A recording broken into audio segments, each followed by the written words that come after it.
अस्सलामुअलैकुम, this is Ishanshpur from combo computing services. आज मैं आपको वन बिल गेटवे में इनवाइस मैनेजमेंट के ऑप्शन की डिटेल बताऊंगा। तो इस ऑप्शन पे क्लिक करेंगे तो जैसे ही यहाँ पे ये पेज ओपन होगा तो आपके पास अगर तो आपने कोई इनवाइसेस बना के रखी हुई हैं, यानी कि सॉफ्टवेयर में इनवाइसेस बनाई हैं, अभी अपलोड नहीं की, तो उनकी लिस्ट ड्रॉप डाउन हो जाएगी आपके पास।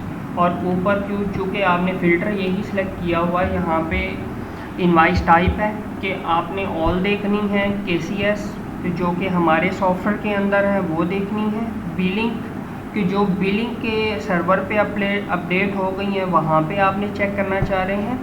एरर मीन ये है कि जब आप अपडेट कर रहे थे हमारे सर्वर से वन बिल के सर्वर में अपडेट कर रहे थे तो कोई एरर की वजह से वो अपडेट नहीं हुई तो वो एरर में चली जाती हैं। उसकी रीज़न ये होती है कि बाज़ का ड्यू डेट वगैरह का मसला होता है कि इशू डेट से ड्यू डेट पहले है तो इस वजह से एरर आ जाता है। बाज़ का कोई और इंफॉर्मेशन सेंटर में मिसिंग होती है तो वो एरर में चली जाती हैं। आगे बाय डिफ़ॉल्ट ये पेमेंट स्टेटस है। पेमेंट स्टेटस में हमेशा अनपेड में ही आता है कि अनपेड आपकी कौन कौन सी हैं, पेड कौन सी हो गई हैं और ब्लॉक्ड कौन सी हैं। कि ऐसी वन बिल इनवाइस जो कि आप ब्लॉक कर दी गई हैं, अब उन पे कभी भी पेमेंट नहीं हो सकेगी। वो वन बिल के यूज़र से जाके वो जो आपको पोर्टल देंगे वहाँ से आपका हो सकता है। अब अनपेड में जब ये जो लिस्ट आपके पास ये लिस्ट आ रही है, ये कहाँ से आ रही है, इसकी मैं थोड़ी सी डिटेल आपको बता देता हूँ कि ये इनवाइसेस बनाने के 3 ही तरीके हैं, जिसके लिए हम जाते हैं सबसे पहले फ़ी मैनेजमेंट में स्टूडेंट फ़ी वॉचर पे। ये स्टूडेंट फ़ी वॉचर के अंदर यहाँ पे सबसे पहले आपका बिलिंग मंथ आपने सेट करना होता है, उसके बाद अपनी इशू डेट के बाद अपनी ड्यू डेट के कब ये वॉचर ड्यू होगा, यानी कि फ़ाइन फ़ी कब लगेगी, और उसके बाद फिर वैलिड डेट ये सेट करनी होती है। सेट करने के बाद इसको सेव डेट अबव कर देते हैं ताकि ये नेक्स्ट टाइम के लिए सेव रहें। कोई भी आप क्लास का वॉचर अपलोड करना चाह रहे हैं, जस्ट सपोज मैं ये 2 बच्चे ले लेता हूँ, जस्ट सेलेक्ट कर लेता हूँ सलार और मिरहा को। इनको आप अपलोड करना चाह रहे हैं तो आप यहाँ पे इनको सिलेक्ट करेंगे और यहाँ पे वन बिल का बटन प्रेस करेंगे। जैसे ये प्रेस करेंगे तो ऑलरेडी ये वो इशू डेट का एरर दिया उसने सिलेक्ट नहीं की हुई थी। तो जैसे ही आप वन बिल बटन प्रेस करेंगे तो इनकी इनवाइसेस जनरेट होके ये आपको इसी जगह पे इस ऑप्शन पे ले आएंगी। वन बिल की इनवाइसेस के ऑप्शन पे ये आपको यहाँ पे ले आएंगे। वो इनवाइसेस यहाँ पे आ जाएंगी। यहाँ पे आपने एक नज़र अपना देखना है कि उनकी कंज्यूमर आईडी प्रॉपर आ रही है, इशू डेट आपकी सही है जो आपने रखी है, ड्यू डेट क्या है, वैलिडिटी डेट क्या है और अमाउंट टोटल क्या है, ये आ जाएगा। स्टेटस उसका आ जाता है। फिर कस्टमर नेम जो कि वन बिल पे जनरेट होता है, अगर स्टूडेंट वाइज होगा तो स्टूडेंट नेम आ रहा होगा, अगर फैमिली वाइज होगा तो फादर नेम आ रहा होगा।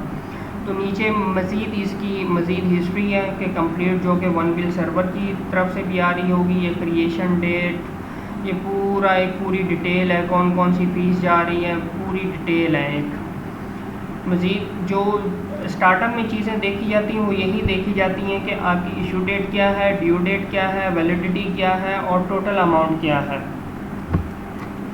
जब आपने ये चेकआउट कर लिया तो चेक करने के बाद आपने जस्ट यहाँ पे connect to one bill server करना होता है।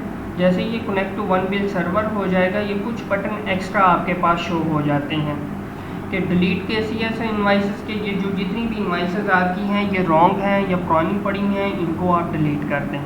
दूसरा बटन है कि आप सिलेक्ट करके कर सकते हैं या इवन सेलेक्ट ऑल करके ये update invoices to one bill है। जब आपने इंश्योर कर लिया इन तमाम को कि ये इनवाइसेस बिल्कुल ओके हैं तो आप इसको सिलेक्ट करके वन बिल सर्वर पे आप क्लिक करेंगे तो ये आपकी पब्लिक हो जाएंगी, हर जगह अवेलेबल होगी। मुख्तलिफ यानी कि बैंक ऐप्स में इजी पैसा, जैज़ कैश, आप कहीं से भी इसको देख सकते हैं। आगे सिलेक्शन दी हुई, ये बटन दिया हुआ मार्क एज ब्लॉक कि अगर आपने यहाँ से कोई भी ये इनवाइस अपलोड कर दी थी, अब किसी वजह से वो रॉन्ग है तो रॉन्ग होने की वजह से आप चाह रहे हैं उसको ब्लॉक करना है, तो आप यहाँ से सिलेक्शन करके बिलिंग के सर्वर की और अनपेड को सिलेक्ट करके शो करेंगे। तो ऐसे लिस्ट आपके पास ड्रॉप डाउन होगी, सिलेक्ट ऑल करके मार्क एज ब्लॉक करेंगे तो ये तमाम की तमाम आपकी ब्लॉक हो जाएंगी जितनी भी इनवाइसेस हैं।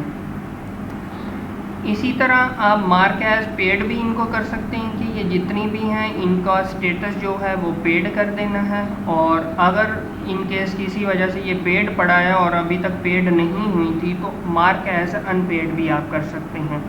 जैसे ये वन बिल सर्वर पे अपडेट होगी, अपडेट होने के बाद वहाँ से ही ये रिसीव होगी और फिर ये आपके पास यहाँ पे बिलिंग के रिसीविंग ऑप्शन में, पेड ऑप्शन में यहाँ पे ऑटो आ रही होंगी, यहाँ पे भी मज़ीद मिलेंगी, प्लस इसका वन बिल इनवाइसेस ऑप्शन है वहाँ पे भी आपको ये मिल जाएंगी। और सेकंड जो ऑप्शन है इनवाइसेस बनाने का, वो आपको जैसा कि बताया है कि 3 ऑप्शन बताए थे, वो फ़ी मैनेजमेंट के अंदर स्टूडेंट फ़ी वाउचर ऑलरेडी आपको बता चुका हूँ, सेकंड है फैमिली फ़ी वाउचर। अब अगर आपका फैमिली वाइज ऑप्शन है तो आप फैमिली वाइज ही तमाम इनवाइसेस एक साथ यहाँ से सेम एज इट इज़ वैसे ही है कि आपने issue date, due date, billing day, month ये सिलेक्ट करना है और उनको सिलेक्ट करके वन बिल इनवाइसेस बनानी और अपलोड करना है। थर्ड ऑप्शन है कि कलेक्शन फॉर्म से, कि आप जस्ट एक स्पेसिफिक बच्चे का बनाना चाह रहे हैं या एक ऐसा है कि अमाउंट आपने ज़्यादा का बना के फुल अमाउंट का आपने दे दिया था किसी एक फैमिली को, तो वो आपको रिक्वेस्ट करते हैं कि हमें कम अमाउंट का बना दें, तो आप सिलेक्टेड अमाउंट का उनको अगर बना के देते हैं तो जस्ट जो भी फ़ीस है वो टोटल अमाउंट सेलेक्ट करें और यहीं से जनरेट वन बिल इनवाइस करेंगे तो ये वन बिल की इनवाइसेस के ऑप्शन पे चली जाएगी। यहाँ पे आपको ये यहाँ KCS के ऑप्शन में अनपेड में शो हो रही होगी। तो जैसे ही यहाँ पे शो हो रही होगी आप जैसे उसको सिलेक्ट करेंगे और ऊपर one update invoices to one bill server पे आप प्रेस करेंगे तो ये अपडेट हो जाएंगी। अगर इसमें फ़र्दर कोई क्यूरीज़ है, कोई आपको समझ नहीं आई, तो आप कैंडी ऑफिस के नंबर पर कांटेक्ट करेंगे। जज़ाकल्लाह।